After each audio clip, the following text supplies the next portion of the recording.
Hey y'all, welcome back to my channel. I'm Waco, of course. Today we're going to start a new series of I am in the United States Air Force. So this is going to be my journey from the start, the beginning, to where I am now. So I will start this series with talking about MEPS. MEPS and how I got to MEPS. So I lived in Savannah for quite a time. And, you know, I always was thinking about going to the military. I was supposed to go to the military after my bachelor's.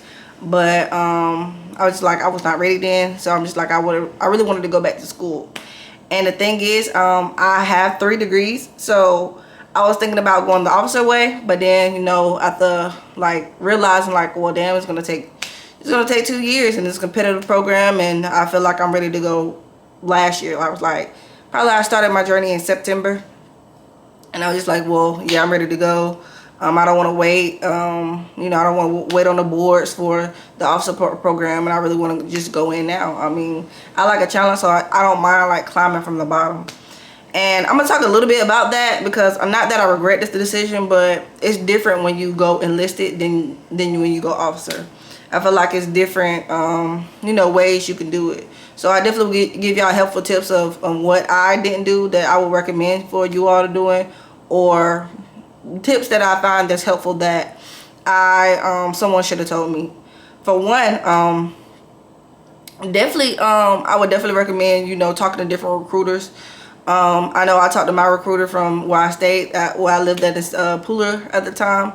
So then I talked to one from my hometown, and you know, they basically, you know, lined up what they say. But I would recommend, don't listen, because the recruiter job is to recruit. Like, they're gonna try to meet those numbers regardless of the fact. So I definitely would take advantage of, you know, talking to everybody, talking to people that's already in the Air Force, or talking to people that's already in a branch of service that you want to go to. It's pros and cons to everything, but I definitely think you need to weigh out your options before you decide like this big decision that you want to, like, you know, consider for your life. It definitely has pros and cons, benefits, and things like that, but it's all how you look at it and your mindset of how you know, do things and what you want to accomplish out of, you know, your career or your life or your goal, whatever you want to do. So let's get into it. So I started my journey in September. I had graduated from my master's degree last year, May. And then I was just like, okay, I was just trying to find me a job. I was 20. I had just turned 24 at the time, and I was trying to find a job, and I couldn't find a job. And I feel like I had the education, but nobody would give me a chance because I didn't have the background of experience. And nobody really wanted to take that chance on me. So I was just like, well, I'm going to just go to the military, because I feel like when people see that military background, you already getting the job. That's how I feel right now. And I wanted to go back to school, because I do want to get my PhD. So I want to go back to school and get more certifications so I could be like a competitive, you know, candidate for when I get out. My goal is only to do 4 years. That's what I see myself doing right now. I just like the independency and the freedom of being a civilian. Not even gonna lie. I mean, I do like the benefits of, you know, being in an airman. I definitely do like that. But I feel like everything got pros and cons is how you look at it. I haven't got to my first base right now, but I'm just waiting. Anyways, so I started my process in September, and at first, you know, you had to basically go to the recruiter's office, ask like what you needed to do. Mostly they just gonna, you know, take your weight, measure you, tell you all what you need to know, what all you need to get. You need to get your transcript, your valid ID, your social security number, well, your card, the original, not the copy. Your medical records if it's necessary or anything happen, things like that. And I think that's all you have to go to the recruiter's office at first. They're gonna ask you all that, and they're gonna answer all the questions that you have. They're gonna let you know if you meet the requirements or not. It just all depends on, you know, who you are individual. Everything happens individually here, so it just based on, you know, who you are. Then after that, you basically gonna meet in for like monthly check-ins, just to see like, okay, where you at, when they have a MEPS date coming up for you. My MEPS date was in December. It was originally in December, but I think something came up where I couldn't go in December, so I had to, you know, talk to him, and he had to find me another recruiter, MEPS date. So my other MEPS date was in January. I think January the 5th to the 7th of 2025. Yeah, this year. And basically, like, you gotta meet at the recruiter's office, and you're gonna take a shuttle. The closest MEPS was to me was Jacksonville. You know, I did hella research and I couldn't find no MEPS for Jacksonville at all. Like, no MEPS. So I definitely wanted to take this time to make this video because I wanted to help people who, you know, needed help like I did, and I couldn't find any help. So I searched and searched and searched. I couldn't find anything. So after that, you know, you take a shuttle to MEPS, and I show like some of the videos of, you know, the shuttle to MEPS, the room, and things like that. The room was nice. If you stay in a hotel, it's 2 days. So the first day, you know, what you do on the first day? Let me look. I wrote it on my phone. So the first day you do, you know, your paperwork, review, your documents, your social security card, are you verified, and stuff like that. And they gonna ask you background questions. Will be reviewed again. Definitely be honest, but I would definitely recommend, don't go in there telling on yourself. All the answers should be no, no, no. Have you smoked? No. Have you had a broken bones? No. I mean, and then they have a system. Well, my mom was in the military, so they have a system that, you know, they can tell, like, you know, if you've been in the hospital or stuff like that. So be truthful on that. But if your first answer should be no, and then when they ask you, you be like, okay, this is what happened. This. I'm better now. Things, it don't affect me. Just go in there, just being like strictly no. Your answer is always no. Definitely, if you smoked before, no.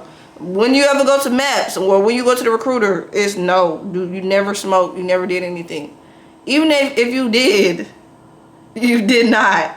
Because once you say yes, you got to stick to that answer for forever. So definitely, just say no. So you trying to better your life. What happened in the past is not your future. So you definitely try to better your life.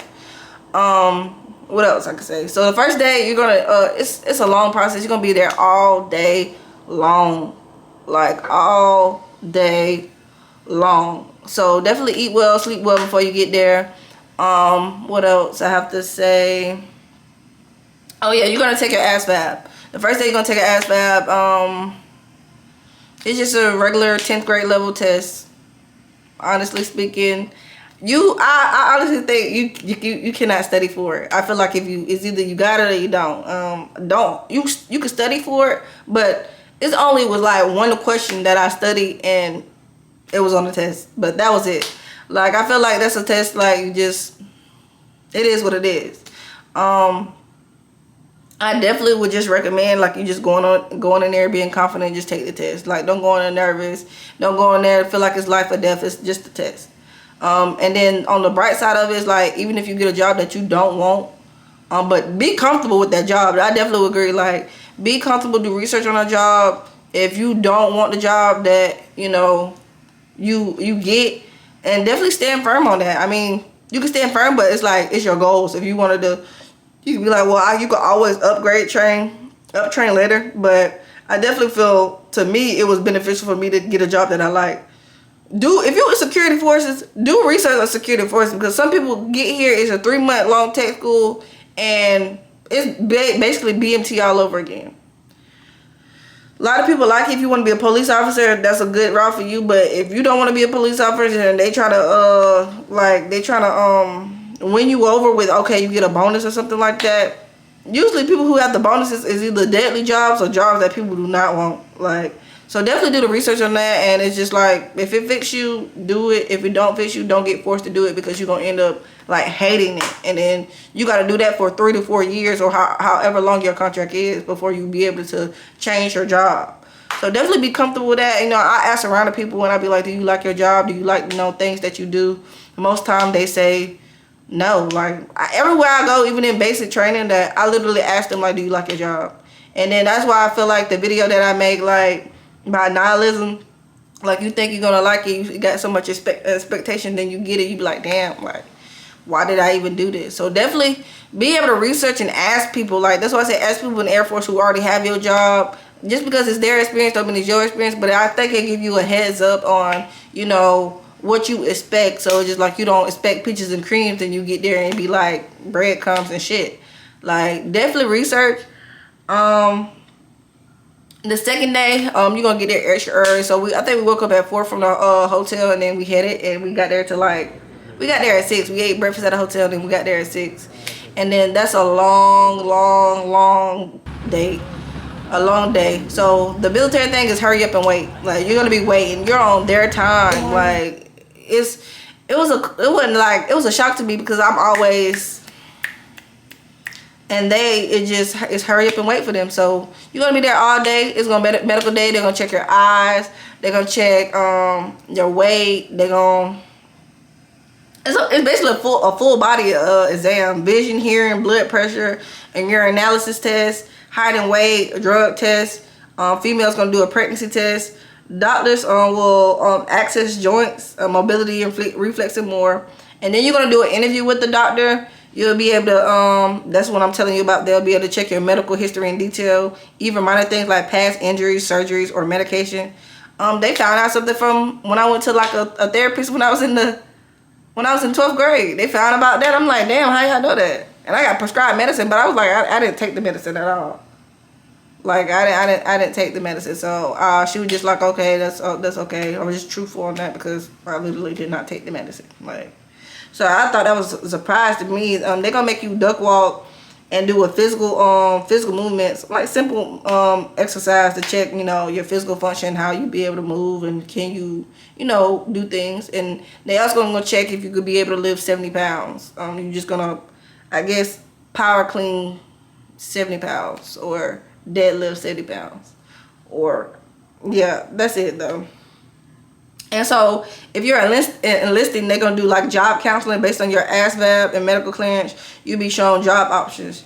You may be able to lock in the job that day, or you have to wait. So if you're in the Air Force, you'll have to wait to go back to your recruiter, and then you will be able to pick a job from there. Everybody else, like the Army, Navy, National Guard, they get to choose a job at MEPS, but at the Air Force, you'll have to wait and go back to your recruiter and pick a job from there. Then lastly, you'll have the oath of enlistment. So if you're cleared and ready, you'll swear in and become a part of the DEPS program. So that's like the delayed entry program where your ship date may be given, or you be called when spots open. So mine, I was in a delayed entry program for 1.5 months. I didn't find out that I got my job. So before I even say that, so I went back and I was just telling him, like, I got a list of jobs, and they make you make a list of 10 jobs. So 10 jobs where you prefer from 1 to 10. And I put some jobs on there, and I really wanted logistics. So he was just telling me, oh, logistics is not likely for you to get. It's not likely. But I'm telling him, well, I'm not going to be forced in. He was just like, a recruiter's job is to recruit, so they're going to try to do their job. Well, you ain't got a choice, or you just going to have to pick a job, or they're just going to give you a job. And I'm just like, well, if I don't get the job I want, then I'm not going in. Simple as that. Like, no. So we were just going back and forth, and I was just like, well, call me when the job is ready then.